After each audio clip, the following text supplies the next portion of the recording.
Here's our gorgeous Daisy.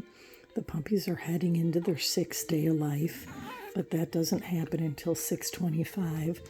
I don't necessarily feel out of the woods because God knows this was humbling, although I always go into it with my eyes wide open. There's a book I love by Myra Savant about the canine whelping, and she says sometimes whelping is heaven and sometimes it's hell, and we've always had such heaven with a few tiny minor things that I was always waiting for hell, and I thought it would show up in the form of an emergency cesarean, which that would be true hell, anything of course that threatens Daisy. But what it was Daisy, and also ironically, a lot of people were talking about how with a litter that big she might not be able to go into labor because her uterine fibers would be stretched. Well, not only did my little pint-sized powerhouse go into labor, she basically, we have it written down, she had 7 puppies in an hour.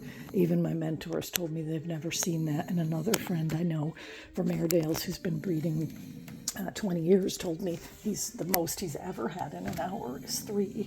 And so then she popped out she took about maybe an hour and 15-minute break and popped out all the rest within just over a half hour. So I think, and the first puppy she had is this chunky giant Lotus, who I'm going to call, because we have this theme, guys, Flower Power. And there's our Care Bear Flower Power, and there's all our names. He's Lotus. He was the firstborn, and he's by far the biggest, a bruiser. He is going to be called Shasta's No Mud, No Lotus, because I think it's just the perfect theme. And we have so many cute names, thanks to Lexi a lot on the puns, but that one was mine. But right here is going to be Get Clover It, Shasta's Get Clover It, because he's Clover. And again, we have a total flower theme. I hope some of the owners keep the names this time because they're just going to be too great. Right over here we have Cosmo. We haven't come up with his registered name yet, but right here is one of the twins. I can't tell them apart yet, but that's either, and look at her, she's like a mini Asher with that gorgeous mask. And so she's going to be either Honey or her twin sister is over there somewhere, Goldie. Goldie might still be going to town here, but basically one of those is going to be Shasta's You Grow Girl, which is, again, credit to Lexi, which is so adorable. I did come up with one that I want to be Shasta's Flower Moon, and maybe I'll even say Keeper of the Flower Moon or something because of the, movie that I would endorse if no one's seen it yet. It was very good. Anyway, yeah, here's our Daisy snoring. And so what the hell was with this wasn't how fast she had the puppies. That would have been pure heaven. But what it was how she rejected them at first. I wouldn't say rejected them, but she just was, we had to put a muzzle on her actually because she was wanting to snap back and get them. And I just don't think she knew what hit her. And that's what both the vet and a couple other people corroborated. My mentor said it too. They came so fast and she had no real time to lick or bond with each one. She did cut the cord. And today, like I say, and so yesterday I came unglued, and my friend with the Airedale really helped because I was thinking a lot of this had to do with Daisy's spoiled behavior because she's always been like the baby, and it was going to be like this I talked to people in both bull terriers and bulldogs, and they say it can be, and even had a couple people reach out that had this with Staffords, but they usually settled in the Staffords pretty early, like day 5 or 6. But a lot of the bull terrier and bulldog people, it's a couple weeks of this at least and watching, but now it's been 2 days since even the slightest snap, and I'm thrilled because I think she's truly rounded a corner here, and where that corner came, which is why I want to share this with you guys. I'm always taking responsibility for everything, and because you can't change the things that it isn't your thing. Like, it isn't my fault she had 10 puppies, so that's Asher's fault. But what it is I felt like, okay, so I spoiled her too much. And there is some truth to that. Like, right now I don't need to be giving her 800 varieties of steak and food, which I am, and all this stuff. And I'm trying to back down some of it because I think she was maybe not as confident as she could be because she was the same way in breeding, wanting to kill Asher. She's just like a little bit of an pampered baby. But that's minor compared to what my friend Devin helped me see. He said, you know what? she must have been in serious pain with the yips she made with the first guy born, Lotus, and the fact that she just had almost a shocked look in her eyes for 2 days. And so last night, oh, and so she wasn't, here's her huge thing. And again, some people think this is funny, but it isn't when you live it. She was licking them reluctantly by about day. First, she let him nurse really well the next day, and then the third day it was heaven nursing. But she still was only licking him a little. Now she's licking him like crazy. And then when she started licking him, this is great, I'm doing this video so I can remember too, in case I'm ever crazy enough to think about doing this again. She was licking him, but she looked at the poop like it was the most disgusting thing she'd ever seen, and she backed right away from it and would not lick the poop. And never did I think I'd be celebrating this, but we've got a poop eater as of last evening, right, Dookie? Good girl. Look at her loving her babies and hanging out. Say hi to Henrietta. Yeah, say hi to Henrietta. Look at this little fat chunk of monker right there. He's Clover, and he isn't even the biggest. He's the twin to the giant guy, Lotus. And behind here, well, I want to show everybody I got a little one. Oh, no, that's Lotus right there. Yeah, that's Lotus. And right on her leg is the one I'm calling BB Queen, for baby's breath, because I wanted one that was going to remind me of Daisy. And to be honest, I did want it to have a white head, partially like her, but this one's just going to be the blue fawn, and it's beautiful. It's got a dark mask and everything. But anyway, where I was going to say with that is, so now she's finally eating poop, which again, hilarious, because she's the only dog I've ever had that tries to eat poop on other places while we're out walking and stuff. But she didn't want that poop, did you, Dookie? And so now the only challenge we're working on, I keep them in a long, shallow Rubbermaid at night, because people were telling me to keep them crated, which was good advice, keep her crated and stuff, which was good advice, but it just, I could tell it was interfering with the bonding. So this has been such a process of trusting your intuition, continued research, and everything. And so what I did, that's one of our other twins. Aren't they beautiful? They're my mini Asher girls.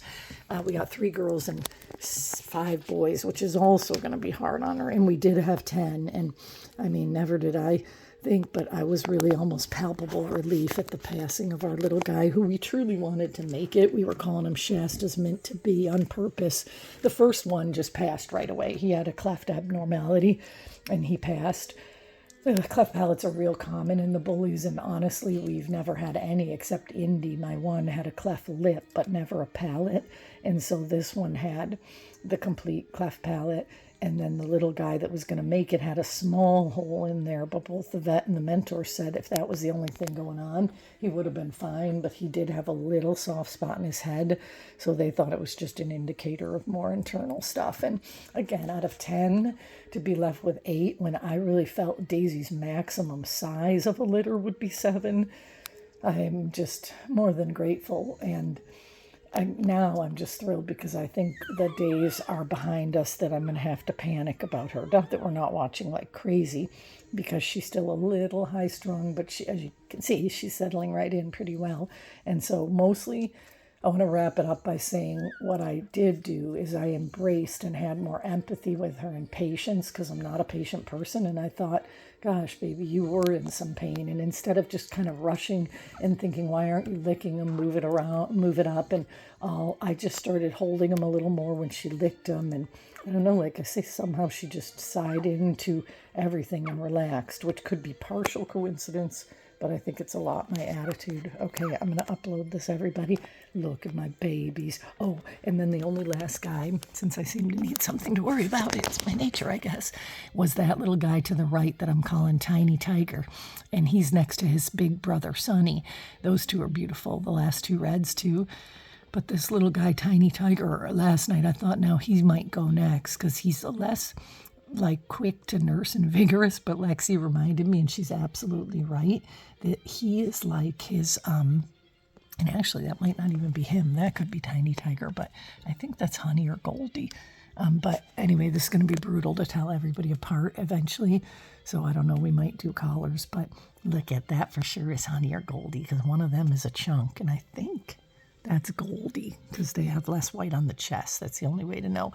Anyway, Tiny Tiger, I thought we might lose him, but I've been giving him Nutri-Drops and everything, and I just think, like, I thought we were going to lose Daisy as a baby. He's just small, which is going to be absolutely adorable, by the way, to have a small little red one that's a male.